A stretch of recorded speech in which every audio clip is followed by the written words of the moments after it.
राष्ट्रीय विकल्प के ब्लूप्रिंट पर आज चर्चा करेंगे विपक्षी दल। सोनिया गांधी की ओर से बुलाई गई बैठक।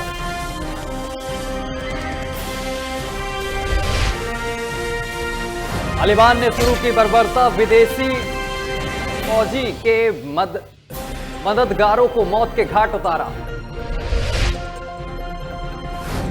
अम्पौर मुठभेड़ में हिजबुल मुजाहिदीन का एक आतंकी ढेर, सर्च ऑपरेशन जारी।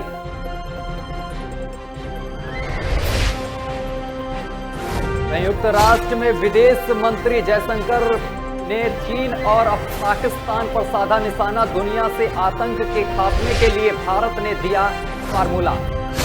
आज राजीव गांधी की 77वीं जयंती, राहुल गांधी ने पिता को किया याद। रक्तदान करेंगे यूथ कांग्रेस कार्यकर्ता।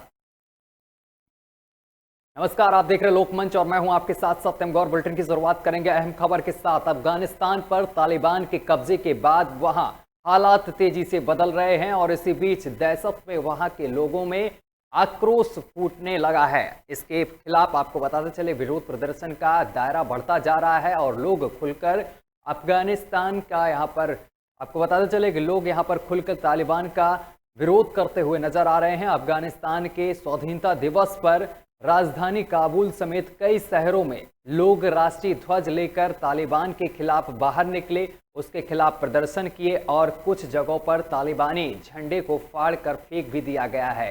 और इसी दौरान तालिबान आतंकियों की गोलीबारी में कई लोगों की मौत की भी खबर सामने निकल कर आई है। वहीं एक अमेरिकी अधिकारी ने बताया है कि अमेरिका ने 14 अगस्त से 7,000 लोगों को एयरलिफ्ट किया है और जुलाई के अंत से 12,000 लोगों को निकाला है। अमेरिकी प्रवक्ता नेड वाइस ने कहा है कि काबुल हवाई अड्डे के आसपास 5,200 अमेरिकी सैनिक जमीन पर तैनात हैं और हवाई अड्डे पर अभी 6,000 लोग हैं जिन्हें हमारी पार्षद टीम द्वारा पूरी तरीके से संसाधित किया गया है और जल्द ही वे विमान में सवार होंगे।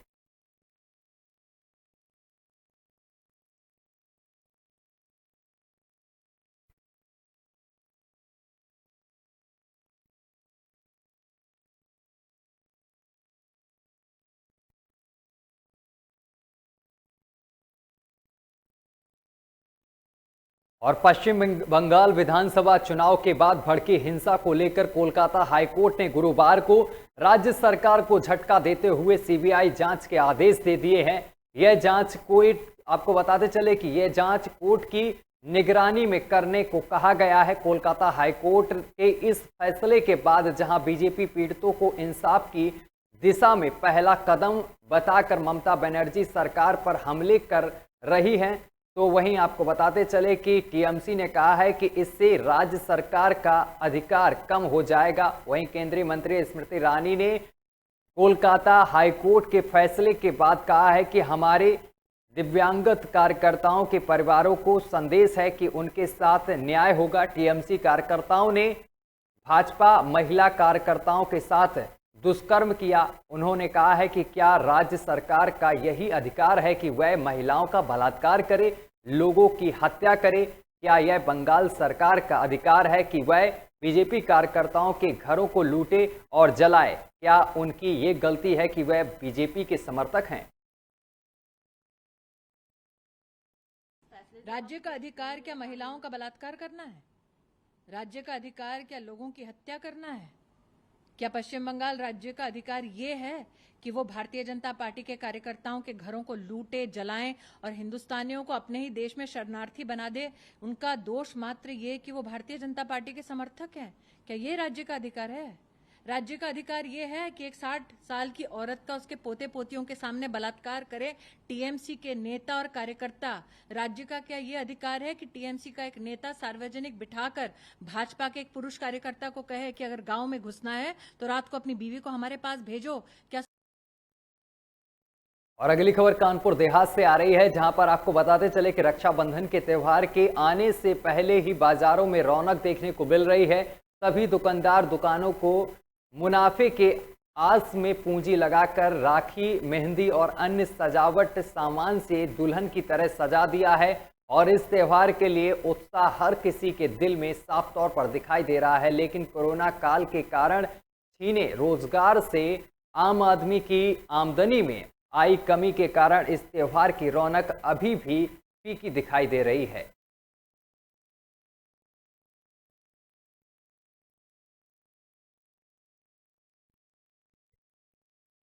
दुकानदारी पिछली साल से कुछ हल्की है इस वर्ष कोरोना काल के लिए। अच्छा, अब तो सरकार ने छूट भी दे रखी है। हाँ, लोग घर से निकल भी रहे हैं। निकल रहे लेकिन पैसे का भाव ज़्यादा है। पिछली साल का कैसा रिकॉर्ड रहा? कोरोना काल चल रहा है। पिछली साल से इस वर्ष हल्का है। इस बार पिछली साल से इस बार थोड़ी मंदी चल रही है कोरोना की वजह से। अब तो कोरोना में सरकार ने छूट दे रखी है। छूट दे रखी है लेकिन उस हिसाब की वो नहीं है मार्केट में रौनक जिस हिसाब से होनी चाहिए। फिर भी पिछली साल से पिछली साल से है लेकिन पिछली साल जैसा नहीं है। अब की साल स्लो चल रहा है लेकिन उस साल जितना नहीं है, पिछली साल जितना। दुकानदार और मेरठ से इसी बीच बड़ी खबर सामने निकल कर आ रही है, जहां आपको बताते चले कि आतंकियों के साथ मेरठ में आपको बताते चले कि बड़ी खबर सामने निकल कर आ रही है। आतंकियों के साथ मुठभेड़ में मेरठ का लाल शहीद हो गया है। जम्मू कश्मीर के रजौरी में हुआ था मुठभेड़, जिस दौरान आपको बताते चले कि यहाँ पर जवान शहीद हो गया है। जम्मू कश्मीर के रजौरी में बताते चले कि शहीद जवान मेरठ का रहने वाला है। और इस दौरान आपको बताते चले कि ईसानपुर के रहने वाले सूबेदार राम सिंह शहीद हुए हैं। ईशापुरम के रहने वाले सूबेदार राम सिंह शहीद हुए हैं। परिजनों को पता चलते ही घर में मातम पसर गया है। बड़ी और अहम खबर आपको बता रहे हैं, मेरठ के रहने वाले सूबेदार राम सिंह शहीद हुए हैं। परिजनों का रो रो कर बुरा हाल है। जम्मू कश्मीर के रजौरी में आतंकियों से मुठभेड़ के दौरान वो शहीद हो गए हैं। तस्वीरें आपको दिखा रहे हैं मेरठ से शहीद सूबेदार राम सिंह की परिजन यहाँ पर साफ तौर पर देखे जा सकते हैं। आपको बताते चले कि रजौरी में जवान शहीद हो गया था। और अमरोहा से बड़ी खबर सामने निकल कर आ रही, जहां पर आपको बताते चले कि केंद्रीय मंत्री राजीव बलियान का किसान संवाद चौपाल कार्यक्रम रद्द हुआ है। बड़ी खबर आपको बता रहे हैं, जहां पर केंद्रीय मंत्री राजीव बलियान का किसान संवाद चौपाल यहाँ पर कार्यक्रम जो था वो रद्द हो गया है। किसानों के विरोध की रूपरेखा की भनक लगते ही रद्द हुआ है कार्यक्रम। बालियान ने डेंगू होने का हवाला देते हुए कार्यक्रम रद्द कर दिया है। बड़ी और अहम खबर आपको बता रहे हैं, विधायक धनौरा, नौगामा, सादात और अमरोहा में होने था ये कार्यक्रम, जिसके बाद कार्यक्रम रद्द कर दिया गया है। बड़ी और अहम खबर आपको बता रहे हैं अमरोहा से, जहां आपको बताते चले कि केंद्रीय मंत्री राजीव बालियान का किसान संवाद चौपाल कार्यक्रम रद्द हुआ है। किसानों के विरोध की रूपरेखा की भनक लगते ही कार्यक्रम रद्द किया गया है। बालियान ने आपको बताते चले कि यहाँ पर डेंगू होने का हवाला देते हुए कार्यक्रम रद्द कर दिया है। और विधायक धनौरा, आपको बताते चले कि विधानसभा धनौरा और नौगामा, सादात और अमरोहा में ये कार्यक्रम होना था, उसके बाद अब कार्यक्रम रद्द कर दिया गया है। किसानों के विरोध की रूपरेखा की भनक लगते ही इस कार्यक्रम को रद्द कर दिया गया है। खबर पर ज्यादा जानकारी के साथ हमारे संवाददाता इकबाल फोन लाइन पर जुड़ गए हैं। इकबाल, यहाँ पर जो कार्यक्रम होने वाला था चौपाल किसानों की, ये रद्द कर दिया गया है, क्या कुछ पूरा मामला है? जी, मैं आपको बता दूं कि जनपद अमरोहा के विधानसभा नौगावा, विधानसभा धनौरा में भाजपा के केंद्रीय मंत्री संजीव बालियान का आज किसान संवाद और चौपाल कार्यक्रम होना था, जो कि जनता की नाराजगी को देखते हुए केंद्रीय मंत्री संजीव बालियान ने संवाद और चौपाल के कार्यक्रम को रद्द कर दिया गया है। और कहा है कि मेरी तबीयत ठीक नहीं है, मैं हॉस्पिटल में एडमिट हूँ, इस वजह से कार्यक्रम रद्द किया जा रहा है। जबकि सच्चाई ये है कि जनता की नाराजगी और किसानों की लगातार नाराजगी के तहत ये कार्यक्रम रद्द किया गया। इकबाल, ये लगातार यहाँ पर 2022 चुनाव को लेकर लगातार विपक्ष हो यहाँ पर कई तरीके की जनसभाएं कर रहे हैं और जन आशीर्वाद यात्रा भी निकाली जा रही है। इसी दौरान किसानों के साथ ये संवाद होना था, ये रद्द कर दिया गया है। ये माना जा रहा है कि किसानों ने यहाँ पर विरोध प्रदर्शन किया, जिस वजह से ये कार्यक्रम रद्द किया गया। जी, किसानों का लगातार, जैसे ही किसानों को पता लगा कि केंद्रीय मंत्री संजीव बालियान किसान संवाद करने के लिए आ रहे हैं, तो किसानों ने लगातार यहाँ पे विरोध करना शुरू कर दिया। और लगातार विरोध को देखते हुए केंद्रीय मंत्री संजीव बालियान को लगा कि अगर हम किसान संवाद और चौपाल लगाते हैं तो इसका बड़ा विरोध हमें झेलने को मिल सकता है, फेस टू फेस बड़ा विरोध और सामने आ सकता है। इस वजह से कार्यक्रम रद्द किया गया है और संजीव बालियान ने कहा कि मुझे डेंगू हो गया है, मैं हॉस्पिटल में एडमिट हूँ और किसी दूसरे को इस संवाद कार्यक्रम में लगाया जाए। जी चलिए, तमाम जानकारी साझा करने के लिए बहुत बहुत शुक्रिया आपका।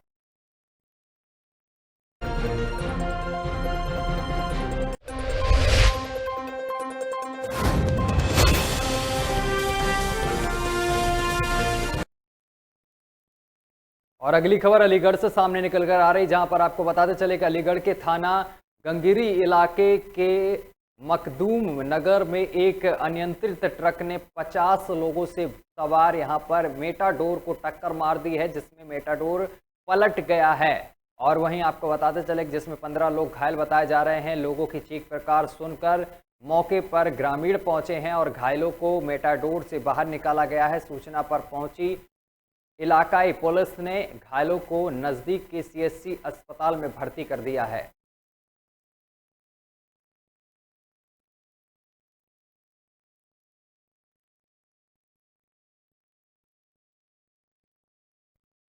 आपको बताते चले कि अनियंत्रित ट्रक ने मेटाडोर में जोरदार टक्कर मार दी, जिसके बाद ये बड़ा हादसा हुआ है। इस हादसे में करीब 15 लोग गंभीर रूप से घायल बताए जा रहे हैं, जिनको पास के अस्पताल में भर्ती कर दिया गया है और साथ ही पुलिस अब पूरे मामले की जांच पड़ताल कर रही है।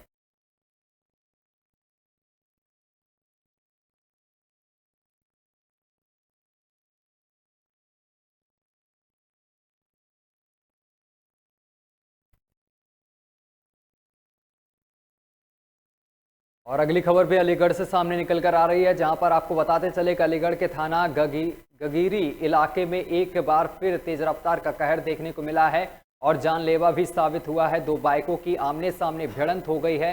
एक बाइक सवार युवक की मौके पर ही दर्दनाक मौत हो गई है। वहीं 4 लोग गंभीर रूप से घायल बताए जा रहे हैं।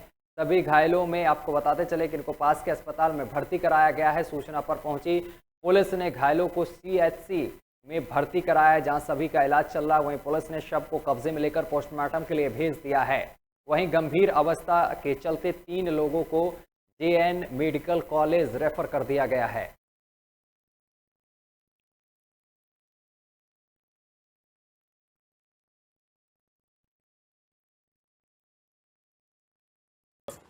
जी सर जी, ये दुकान पे काम करते हैं और पेट्रोल डलवाने आए थे। ये वहीं से रास्ते में जाके एक्सीडेंट हुआ है। कार से एक्सीडेंट हुआ? ये बाइक से एक्सीडेंट हुआ है। क्या कैजुअल्टी हुई है? अब ये तो मतलब पता नहीं है, सामने मौके पर तो है नहीं, खत्म हो गया ये खत्म हो गया। और घायल भी हुए लोग? घायल भी है एक। और 2 बाइकों में टक्कर दी आपने? 2 बाइकों में। कौन सी जगह टक्कर दी है? ये गंगीरी चौराहे पर। जी सर जी, ये दुकान पे काम करते हैं और पेट्रोल डलवाने आए थे। ये वहीं से और आगरा से एक अहम खबर सामने निकल कर आ रही है। आगरा में आपको बताते चले कि मुसाफिरों के स्वास्थ्य के साथ खिलवाड़ करने का मामला सामने निकल कर आया है। बताते चले कि श्री रामपुरी वाले की बड़ी लापरवाही सामने निकल कर आई है। बिजली घर चौराहे पर स्थित श्री रामपुरी वाले की सब्जी में छिपकली निकली है। बताया जा रहा है कि कानपुर से आए एक मुसाफिर ने सब्जी और समोसे खरीदे थे। जब मुसाफिर ने सब्जी खाने के लिए खोली तो उसमें छिपकली देखकर उसके होश उड़ गए हैं, जिसके बाद बिजली घर चौकी पर शिकायत दर्ज कराई गई है। जिसके बाद इस पूरे मामले पर चौकी इंचार्ज हेमंत मावी ने पूरी सब्जी अपने कब्जे में ले ली है और चौकी प्रभारी ने फूड विभाग को इस पूरे मामले की सूचना दी है। वहीं फूड विभाग की टीम ने सब्जी का सैंपल लेकर जांच के लिए भेज दिया है।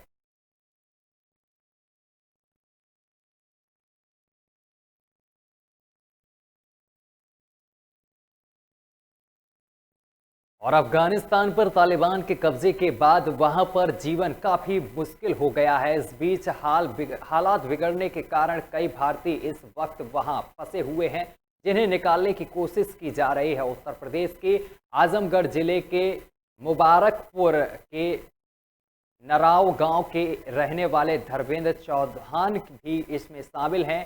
आजमगढ़ के रहने वाले धर्मेंद्र जो अफगानिस्तान में फंसे हैं। आपको बताते चले कि परिवार के मुताबिक उनके अलावा करीब 28 लोग स्टील फैक्ट्री में फंसे हैं। इसमें गोरखपुर, देवरिया और आसपास के इलाके के लोग हैं। जानकारी के मुताबिक इन सभी को फैक्ट्री मालिक ने एक कमरे में बंद किया है और इनके पासपोर्ट भी नहीं दिए जा रहे हैं, ऐसा आरोप लगाया गया है।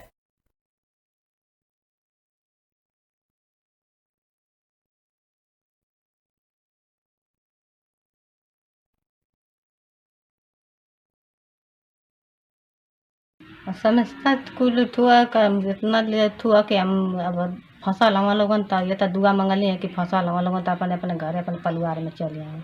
अच्छा, बातचीत भइल है? हाँ, सुबह हम बात कैले रहे। का कहन है? कल हम ठीक है, ड्यूटी करत है जा। अच्छा, हाँ, कहाँ काम करत रहना वो? विदेश में। अच्छा, स्टील फैक्ट्री में कोनो? हाँ, स्टील फैक्ट्री है। तो कब से रहना है वहाँ पे वो? 2 साल हो गए। अच्छा, तो अब का स्थिति हुआ वहाँ पे? पता चलल वहाँ पे बवाल वाल हुआ? स्थिति समय बहुत खराब चलत है। जहाज लोग आवे के रहना घरे, आज 4 दिन का कि हम अभी आने परसों गाड़ी पकड़वा और जहाज तो फ्लाइट हुई आ तले बीच में बम फोड़ देना को लोग चलाया। अच्छा, हम यही कहना चाह रहे हैं कि हमारे चाचा लगते हैं जी, हम कह रहे हैं कि हमारे चाचा बस सही सलामत से घर आ जाएं, हमारे वहाँ घर पर आ जाएं और गांव के जितने भी कमा रहे हैं हम सबको कह रहे हैं कि सब घर आ जाएं। मोदी सरकार से यही हमारी गुजारिश है कि सबको घर बुला दीजिए। अच्छा, क्या करते थे वहाँ पे, कुछ पता है? वहाँ स्टील फैक्ट्री में ऐसे काम करते थे। अच्छा, वहाँ की स्थिति के बारे में कुछ पता है? वहीं की स्थिति बहुत ख़राब चल रही है, जैसे बम उम के बारे में सब वहाँ पर दिक्कत हो रही है, कमा नहीं पा रहे हैं और सब दिक्कत हो रही है। समस्या कुल थुआ का इतना ले थुआ कि हम। और इसी बीच बस्ती से बड़ी खबर सामने निकल कर आ रही है, जहां पर आपको बताते चले पूर्व कैबिनेट मंत्री राम प्रसाद चौधरी का शस्त्र लाइसेंस यहां पर निलंबित कर दिया गया है। बड़ी और अहम खबर आपको बता रहे हैं, पूर्व मंत्री के परिवार के आधा दर्जन शस्त्र जो लाइसेंस थे वो निलंबित कर दिए गए हैं। बड़ी और अहम जानकारी आप तक पहुंचा रहे हैं। मंत्री ने निलंबन के खिलाफ कोर्ट में दाखिल की है याचिका। बड़ी और अहम जानकारी आप तक पहुंचा रहे हैं। आपको बताते चले कि मंत्री ने कोर्ट में यहां पर याचिका दाखिल की है। मंत्री राम प्रसाद चौधरी पर दर्ज हैं राजनैतिक मुकदमे और मंत्री ने भाजपा सरकार और जिला प्रशासन पर उत्पीड़न का आरोप भी लगाया है। बताते चले कि मंत्री ने यहां पर भाजपा सरकार और जिला प्रशासन पर उत्पीड़न करने का आरोप लगाया है। आपको बताते चले कि मंत्री सहित मंत्री के परिवार के आधा दर्जन लोगों के लाइसेंस निलंबित कर दिए गए हैं।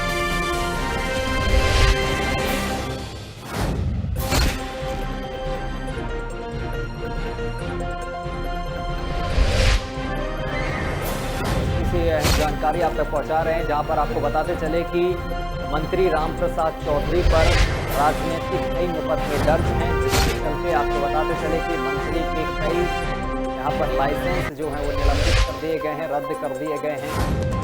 उसके जो लाइसेंस हैं बताते चले कि मंत्री सहित उनके परिवार के आधा दर्जन लोगों के लाइसेंस निलंबित कर दिए गए हैं।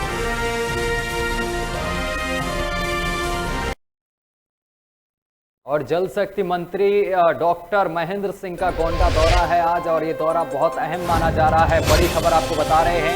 आपको बताते चले कि जल शक्ति मंत्री डॉक्टर महेंद्र सिंह का गोंडा दौरा है। पदाधिकारियों और कार्यकर्ताओं के साथ वो बैठक करेंगे।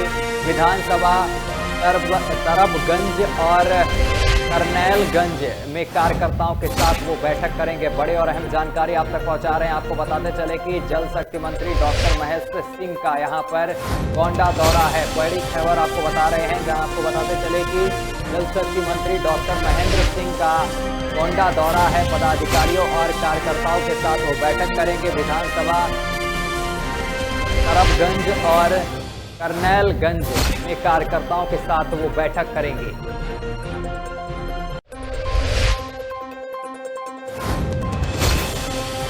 जल शक्ति मंत्री डॉक्टर महेंद्र सिंह का गोंडा दौरा है, जिसको लेकर सभी तैयारियां पूरी कर ली गई हैं। इसी के साथ आपको बताते चले कि पदाधिकारियों और कार्यकर्ताओं के साथ बैठक करेंगे।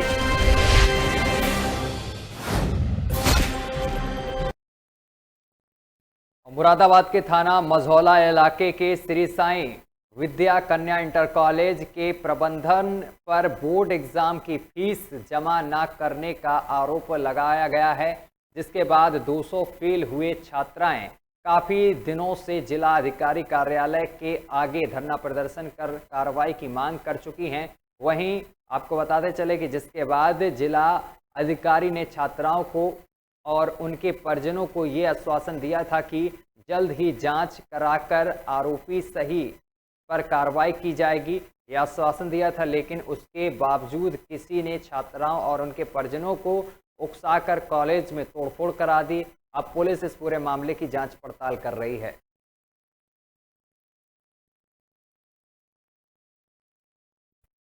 ये थाना मजौला क्षेत्र में श्री साईं विद्या कन्या इंटर कॉलेज है। यहाँ पे कुछ दिन पहले जब गर्ल्स बोर्ड के एग्ज़ाम डिक्लेयर हुए थे तो उसमें कुछ बच्चे फेल हो गए थे, तो उन्होंने रोष व्यक्त किया गया था। उनका कहना जब इसमें स्कूल द्वारा बताया गया था कि इन लोगों की अटेंडेंस शॉर्ट थी, इन्होंने कुछ प्री बोर्ड के एग्ज़ाम नहीं दिए थे, इसलिए वही रिपोर्ट भेजी थी, जिसके आधार पे इनको फेल कर दिया गया था। बाद में इनके प्रत्यावेदन इन्होंने अपना representation DM sir, SSP sir के सामने रखा था, तो इनका प्रत्यावेदन शासन को भेजा गया था। उसके बाद इनको पास किया गया था। फिर इनमें एक बात ये थी कि इनके कम नंबर आए हैं, इसलिए इस चीज़ को लेकर ये लोग आज स्कूल पे इकट्ठा हुए थे और फिर यहाँ पे इनके और इनके पेरेंट्स और जो अन्य लोग थे इनके द्वारा यहाँ पे तोड़फोड़ की गई। इसमें जो पूर्व में भी यूपी बोर्ड द्वारा अवगत कराया गया है कि 27 अगस्त तक ये लोग फॉर्म भर सकते थे, जिनको भी अपने कम नंबर हो या फिर से री एग्ज़ाम देना चाहते थे अपने मार्क्स को बेटर करने के लिए। इसमें जो आज ये घटना हुई है, इसके तहरीर के आधार पर मुकदमा पंजीकृत कर विधिक कार्रवाई की जाएगी। साईं विद्या कन्या इंटर कॉलेज है, यहाँ पे 12th के बच्चों का रिजल्ट निकला था 31 तारीख को सर। तो इनमें जिन बच्चों ने प्री बोर्ड की परीक्षा नहीं दी थी उनकी हमने एब्सेंट भेज दी थी, क्योंकि बोर्ड ने जो कहा था कि हम फर्स्ट ईयर का रिजल्ट में से भी कुछ परसेंट लेंगे और प्री बोर्ड का 10% लेंगे, लेकिन उस आधार पर उन्होंने रिजल्ट नहीं बनाया, केवल प्री बोर्ड के आधार पर ही रिजल्ट डिक्लेयर कर दिया। हमने प्री बोर्ड में एब्सेंट बच्चों की भेजी थी, हमने कहा बच्चे हमारे क्लियर पास हो जाएंगे, क्योंकि अगर 10% ही केवल प्री बोर्ड का जाएगा तो भी हमारे बच्चे पास हो जाएंगे। हमें ऐसा नहीं पता था कि एब्सेंट भेजने पे इस तरह से हो जाएगा। तो ये बच्चों को जब रिजल्ट आया तो इसमें हमारी 73 छात्राएँ हमारी इसमें एब्सेंट लिखी हुई आ गई, जिससे ये बच्चे असंतुष्ट हो गए। ठीक 4 साढ़े 4 बजे के करीब उसी दिन यह स्कूल में आके बहुत हंगामा किया, इन्होंने बहुत तोड़फोड़ की अपने पेरेंट्स के साथ में, बहुत ज़्यादा हंगामा किया था। हमारी प्रिंसिपल भी आई थी, वाइस प्रिंसिपल भी आई थी, उनके साथ भी बहुत ज़्यादा। और खबर पर ज़्यादा जानकारी के साथ हमारे संवाददाता वाजिद अली सीधा फोन लाइन पर हमारे साथ जुड़ गए हैं। वाजिद, यहाँ पर छात्राओं ने तोड़फोड़ की है स्कूल में, क्या कुछ पूरा मामला है? मैं बिल्कुल बताना चाहूंगा, मुरादाबाद के श्री साईं विद्यालय इंटर कॉलेज का ये पूरा मामला है। छात्र छात्राओं ने मार्कशीट नहीं मिलने को लेकर के आक्रोशित होकर स्कूल में तोड़फोड़ की है। पुलिस ने मौके पर पहुंच करके मामले की निष्पक्ष तरीके से जांच की है और पुलिस आगे की कार्रवाई में जुटी हुई है। प्रिंसिपल और अन्य शिक्षकों का आरोप है कि छात्र छात्राओं ने जबरदस्ती स्कूल में आकर के तोड़फोड़ की है और छात्रों का ये भी कहना है कि हमारी मार्कशीट नहीं मिल रही थी, जिसके कारण हमें दूसरे कॉलेज में एडमिशन नहीं मिल रहा था, जिसके चलते स्कूल के प्रबंधक और प्रिंसिपल पर छात्रों ने आरोप लगाया है कि मार्कशीट नहीं मिलने के चलते ही दूसरे स्कूल में एडमिशन नहीं मिल रहा था, इसीलिए हम लोगों ने ये सब हंगामा किया है। पुलिस मौके पर है, जांच पड़ताल पुलिस कर रही है। जी चलिए, तमाम जानकारी साझा करने के लिए बहुत बहुत शुक्रिया आपका भाई।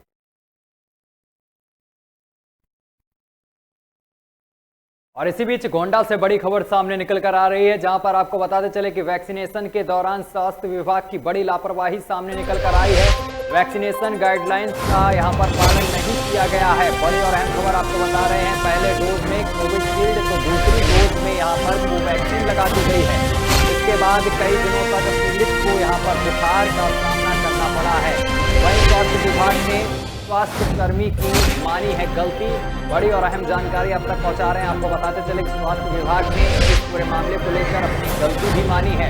बड़ी और अहम खबर आपको बता रहे हैं, पहले में आपको बताते चले कि यहाँ पर कोविशील्ड वैक्सीन का यूज़ किया गया और दूसरी डोज में युवक के साथ कोवैक्सीन का यूज़ कर दिया गया, जिसके बाद युवक को फीवर आ गया और अब पूरे मामले को लेकर स्वास्थ्य विभाग ने यहां पर अपनी गलती मानी है।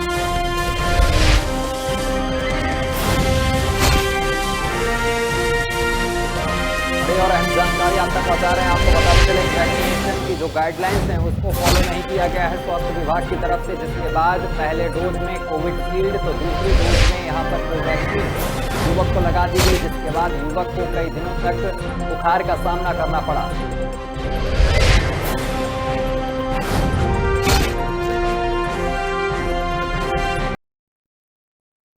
और इसी बीच शाहजहांपुर से बड़ी खबर सामने निकल कर आ रही है, जहां पर पुलिस को बड़ी सफलता हाथ लगी है। पुलिस और बदमाशों के बीच मुठभेड़ हुई है। बबरिया गिरोह के साथ शातिर बदमाशों को गिरफ्तार किया गया है।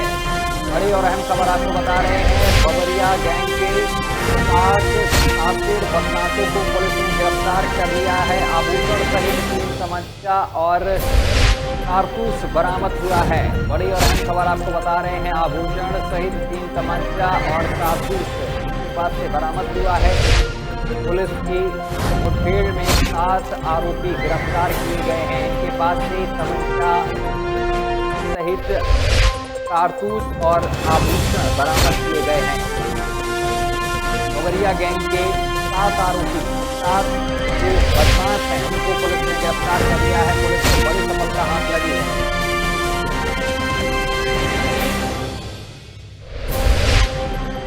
और बड़ी और अहम खबर आपको बता रहे हैं शाहजहांपुर से, जहां पर आपको बताते चले कि पुलिस और बदमाशों के बीच मुठभेड़ हुई है।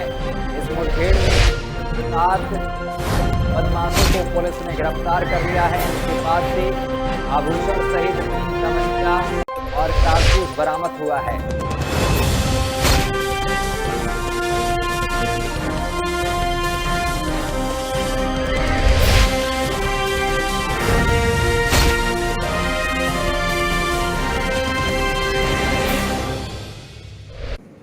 कल शाम एसओजी और थाना रोजा को एक मुखबिरी मिली कि एक बाबरियों का एक गिरोह है जो विभिन्न जनपदों में घटनाएं करता है। अंतर जनपदीय गिरोह है ये।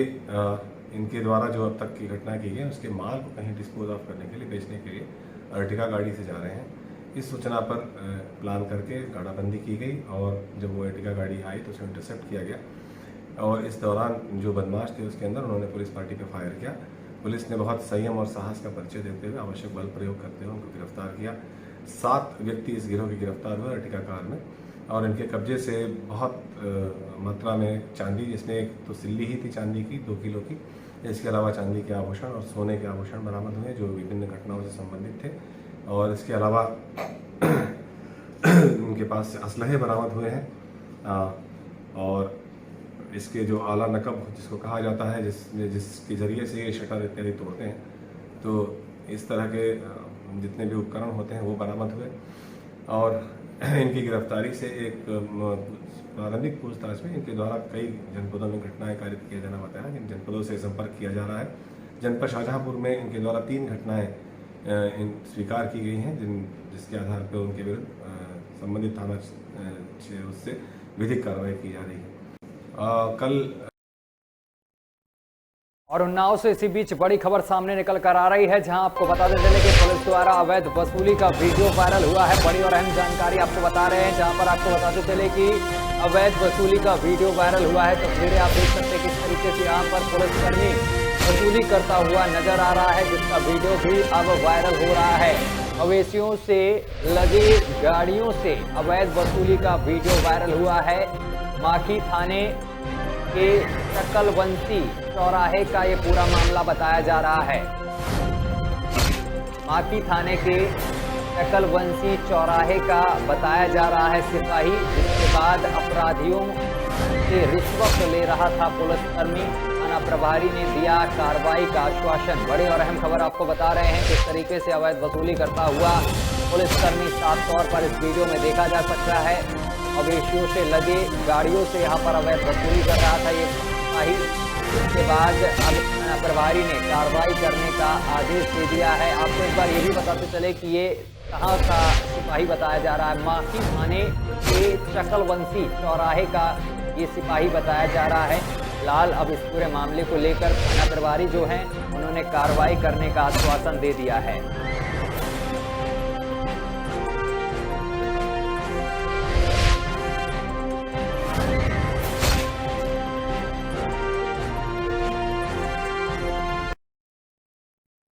और सोनभद्र से बड़ी खबर सामने निकल कर आ रही है, जहां आपको बताते चले कि जनवादी पार्टी के संपादक आपको बताते चले कि यहां पर सोनभद्र से बड़ी खबर आपको बता रहे हैं, जहां आपको बताते चले कि जनवादी पार्टी के संस्थापक संजय चौहान का सोनभद्र में आगमन है। बड़ी खबर आपको बता रहे हैं, जनवादी पार्टी के संस्थापक संजय चौहान का आज सोनभद्र आगमन है।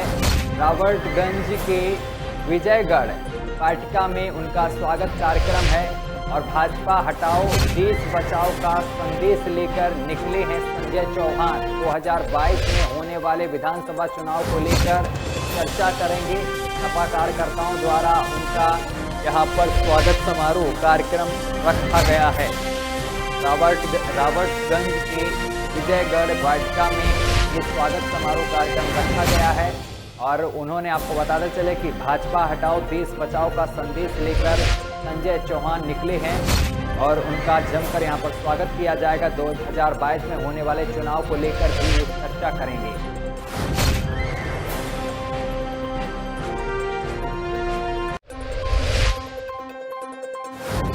सोनभद्र से बड़ी खबर आपको बता रहे हैं, जनवादी पार्टी के संस्थापक संजय चौहान का आज सोनभद्र आगमन है, जिसको लेकर तैयारियों में कार्यकर्ता जुटे हुए हैं। रावर्टगंज के विजय टू में एक कार्यक्रम रखा गया है।